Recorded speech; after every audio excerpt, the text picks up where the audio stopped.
إله إلا الله أشهد أن لا إله إلا الله. My darling Betty, everywhere I go, I am welcomed as the representative of our people. Our struggle is known and respected worldwide. Coincidentally, there are two white men who follow me around wherever I go. I wonder who they're working for. If I was a betting man, I'd say the CIA. What's your guess? Today I arrived in Arabia. I have never witnessed such sincere hospitality and true brotherhood as practiced here in the ancient home of Abraham, Muhammad, and the great prophets of the scripture.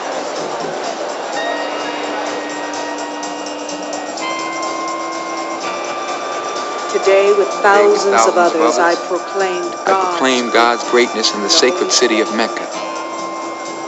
Wearing the Ihram garb, I made my 7 circuits around the Kaaba. I drank from the well of Zemzem. I prayed to Allah from Mount Arafat. It was the only time in my life that I stood before the Creator of all and felt like a complete human being. السلام عليكم ورحمة الله وبركاته. السلام عليكم ورحمة الله. السلام عليكم ورحمة الله. السلام عليكم ورحمة الله. Now you may be shocked by these words, but I have eaten from the same plate, drunk from the same glass, and prayed to the same God with fellow Muslims whose eyes were blue, whose hair was blonde, and whose skin was the whitest of white. And we were all brothers, truly. People of all colors and races believing in one God, in one humanity.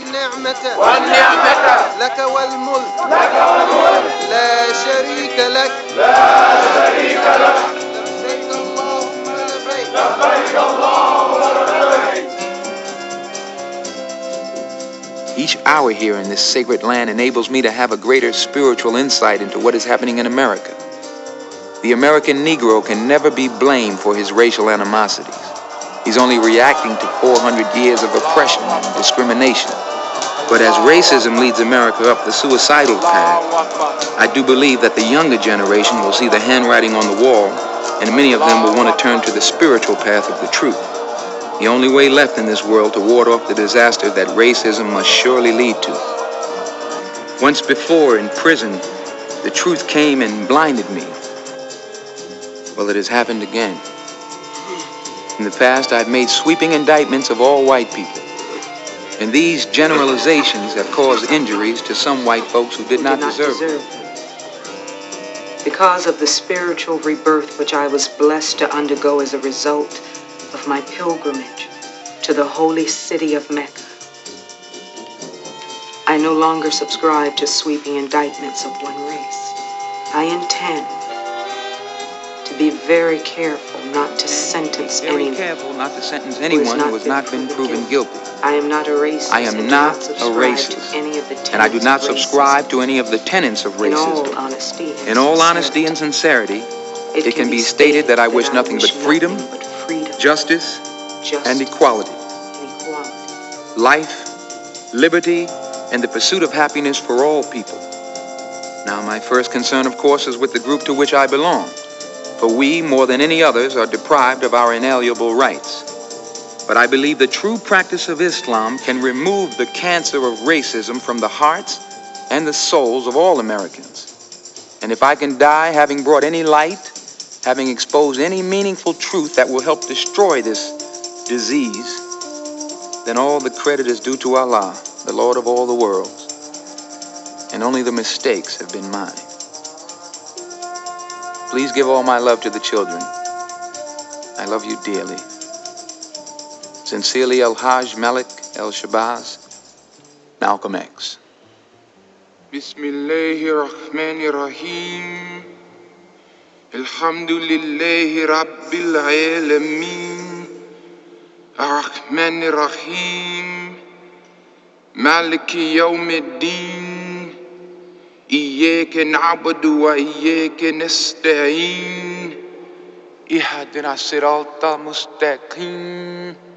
صراط الذين أنعمت عليهم غير المغضوب عليهم ولا الضالين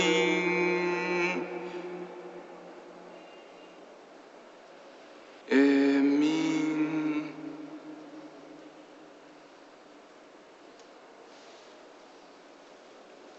Let's begin. Malcolm, you said on your trip abroad you sensed a feeling of great brotherhood.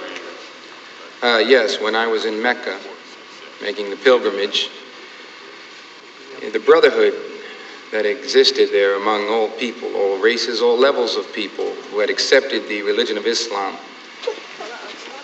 what it had done, Islam, for those people, despite their complexion differences.